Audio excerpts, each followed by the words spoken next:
Hi, நான் அபி. வாங்க அம்மா வீட்டில் இருந்து மாமியார் வீட்டுக்கு போகிற ஒரு மினி vlog பார்க்கலாம். கொஞ்சம் ஃப்ரூட்ஸ் எல்லாம் இருந்துச்சு. அப்புறம் எனக்கு தேவையான திங்ஸ் உளுந்து கஞ்சி பவுடர் முன்னாடி நாள் அரைச்சிருந்தேன். அது பாதாம், அப்புறம் கொஞ்சம் ஸ்நாக்ஸ்லாம் இருந்துச்சு. அதெல்லாம் தான் எடுத்து பேக் பண்ணி வச்சிட்டு இருந்தேன். ப்ரெக்னென்சியில் எனக்கு ஸ்வீட் கிரேவிங்ஸ் பெருசாக இல்லை. பட் ஆனால் அப்பா வந்து கொஞ்சம் ஃப்ரெஷ்ஷாக இருந்துச்சுன்னு சொல்லி ஸ்வீட்ஸ் வாங்கிட்டு வந்து கொடுத்துருந்தாங்க. அது எனக்கு தேவையானது மட்டும் ஒரு பாக்ஸில் போட்டு பேக் பண்ணி வச்சுக்கிட்டேன். அன்னைக்கு லஞ்ச் எதுவும் ஹெவியாக வேணாம், வெறும் சிக்கன் கிரேவி மட்டும் செஞ்சுக்கலான்னு செஞ்சுருந்தேன். கொஞ்சம் மெஷினில் வாஷ் பண்ண ட்ரெஸ் எல்லாம் இருந்துச்சு. அதெல்லாம் எடுத்து காய போட்டால் அம்மா கொஞ்சம் ஈஸியாக இருக்கும் அப்படின்னு சொல்லி தான் எடுத்து காய போட்டுட்டு இருந்தேன் கிளம்புறதுக்குள்ளே.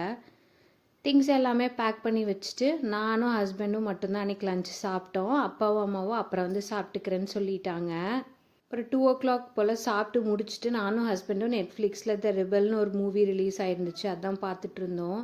ஒரு 2 o'clockலேருந்து 5 o'clock வரையும் தூங்கி எழுந்திரிச்சிட்டு ஈவினிங்க்கு மேலே தேவையான திங்ஸ் எல்லாம் காரில் எடுத்து வச்சுட்டு தோட்டத்தில் பறித்த முருங்கைக்காய் கருவேப்பிலை இருந்துச்சு. முன்னாடி நாள் நாங்கள் அண்ணன் வீட்டுக்கு போயிருந்தோம். அவங்க கொஞ்சம் தக்காளி நாற்று கொடுத்தாங்க.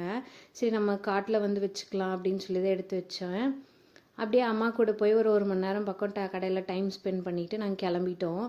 ரொம்பவே கஷ்டமாக தான் இருந்துச்சு. ஒரு 15 days பக்கம் வந்து அம்மா வீட்டில் இருந்துட்டு திரும்ப கிளம்புறதுக்கு. ஆனால் என்ன பண்ணுறது, ஹஸ்பண்ட் வீட்லேயும் அங்கே போயிருக்கணும்.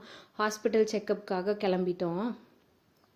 வர வழியில் யூஸ்வலாகவே இந்த ஸ்பாட்டில் நிறுத்தி நாங்கள் காஃபி குடிக்கிறது வழக்கம். ஹஸ்பண்ட் காஃபி குடிக்க மாட்டாங்க. நான் தான் எப்படியாச்சும் போராடி ஒரு காஃபி கண்டிப்பாக குடிச்சிட்டு தான் வருவேன்னு சொல்லுவேன். குடிச்சிட்டு 2 பேரும் கிளம்பிட்டோம். ரொம்ப நாள் கழித்து 2 பேரும் வந்து காரில் போகிற மாதிரி இருந்துச்சு. ஒரு 15 daysக்கு அப்புறம். அதனால ரொம்ப நேரம் கதை பேசிகிட்டே போயிட்டு இருந்தோம். அம்மா போகிற வழியில் சாப்பிட்றதுக்கு ஒரு லாட்டி சாக்கோப்பையும் பழமும் கொடுத்துருந்தாங்க. அதான் சாப்பிட்டுட்டு 2 பேரும் பாட்டு கேட்டுகிட்டே போயிட்டு இருந்தோம். நாங்கள் போகிறதுக்குள்ளேயே வந்து இருட்டே ஆயிடுச்சு. ஒரு 2 hours 2.5 hours பக்கம் ட்ராவல் இருக்கும். அவ்வளோதான். வீட்டுக்கு வந்து திங்ஸ் எல்லாமே கொஞ்சம் எல்லாம் எடுத்து வச்சுட்டு சாப்பிட்டுட்டு தூங்க போயிட்டோம். இப்படி தான் என் டே போச்சு. தேங்க்யூ ஃபார் வாட்சிங்.